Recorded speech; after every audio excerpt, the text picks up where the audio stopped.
गिबियावनो आङो दावहारु मुंख्लं ट्रफि कमिटिनि जानानै नोंथांमोनखौ बरायग्रोबाय आरो नोंथांमोननि चेनेलनि नायगिरि बिथांमोननिसिम जोंनि दावहारु मुंख्लं ट्रफि कमिटिनिफ्राय खुलुमनाय आरो अननाय बावहरग्रोबाय।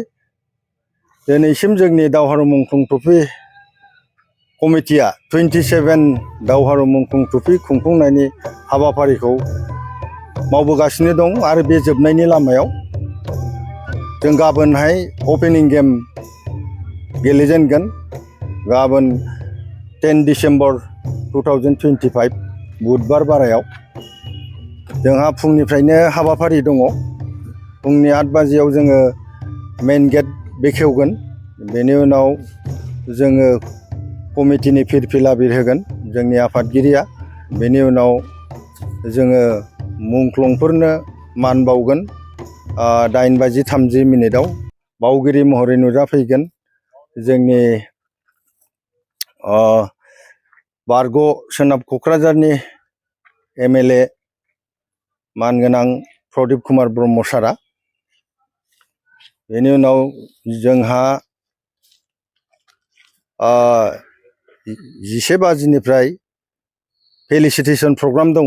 जोङो नेशनेल एन्ड इन्टारनेशनेल एचिभार बे जोंनि दतमा आन्चलिक स्पर्ट्स एस'सिएशननि सिङाव थानाय बिथांमोनखौबो जोङो बरायनो नागिरदों गांफा गांफा आर'नाइ होनानै।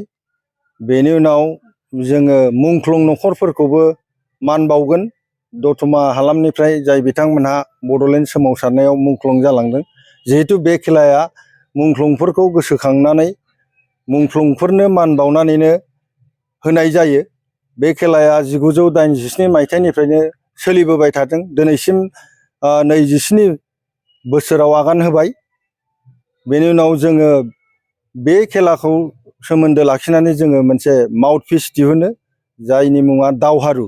बे दावहारुखौ जोङोबो खेलानि एसे आगोलाव बेखेवगोन आरो जोंनि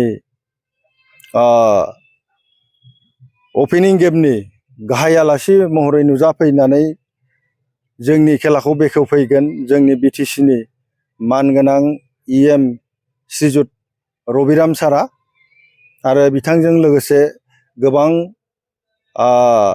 जर'खा आलासि नुजाफैदेरगोन आरो माननि आलासिफोरबो नुजाफैगोन। बेखेवजेननाय खेलाखौ माबे माबे हानजाया गेलेगोन? जोंनि बेखेवजेननाय खेलायाव बाहागो लागोन सालबागान स्पर्ट्स क्लाब गसाइगाव आरो फेरेंगा FC बिजनी। मोनबेसेसो हानजाया बाहागो लागोन देग्लाय? जोंनि देग्लायनि गेलेनायाव गासै 10 टीमा बाहागो लागोन। बे टीमफोरनि मुङानो जाहैबाय सालबागान स्पर्ट्स क्लाब गसाइगाव, बारदै सिख्ला sports club Kusugaon, Ferenga FC Bijni, 11 star Bongaigaon, Soygaon FC Kamrup rural. बेनि उनाव दासा 11 जोंनि दतमा आन्चलिक स्पर्ट्स एस'सिएशननि सिङाव गेलेगिरिफोर।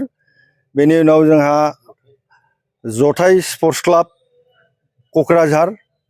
बेनि अनगायैबो जिहेतु बे नेशनेल ट्रफि बेनिखायनो आसामनि बाहेरानि टीमबो बाहाय गेलेफैगोन। जेरै कलकातानि Hindustan heroes sports academy, north Bengal sports association. बान्थानि थाखाय माबायदि लाखिनाय जादों? जोंनि बान्थाया चेम्पियनशिप प्राइज मानिया 1 लाख आरो लोगोसे ट्रफि। बेनि उनाव रानार्स आप प्राइज मानिया 75,000 रां अर्थात 75,000। बेनि उनाव ट्रफि आरो जोंहा फाइनाल गेमनि बेस्ट प्लेयार एमाउन्ट दङ 5,000 आरो ट्रफि। बेनि अनगायैबो मोनफ्रोमबो खेलायाव जोङो बेस्ट प्लेयार बासिगोन। जोङो 1,000 आरो आर'नाइ गांसेजों बेस्ट प्लेयारफोरखौ मान होगोन। रायजोफोरखौ मा खावलायगोन होननानै बे खेलानि थाखाय? आङो दावहारु मुंख्लं ट्रफि कमिटिनि नेहाथारि जानानै साफ्रोमबो गेलेनाय मोजां मोनग्रा स्पेसियेलि फुटबलखौ मोजां मोनग्रा रायजो जानासिम मोनसे खावलायनो लुबैदों जाहाथे रायजो राजाफ्रा बे खेलाखौ लैहोर लैहोर फैनानै नायफैयो आरो जोंनि खुंफुं आफादखौ माने गोसो दुंगा होयो, एनकारेज होफैयो। बेखौ आङो खुंफुं आफादनि जानानै साफ्रोमबो अर्थात बिटिसिनि अनगायैबो आसामनि अनगायैबो भारत आरो जोंनि ओनसोलनि सुबुंफोरखौ नायफैनो थाखाय गुरैयै खावलायहरदों।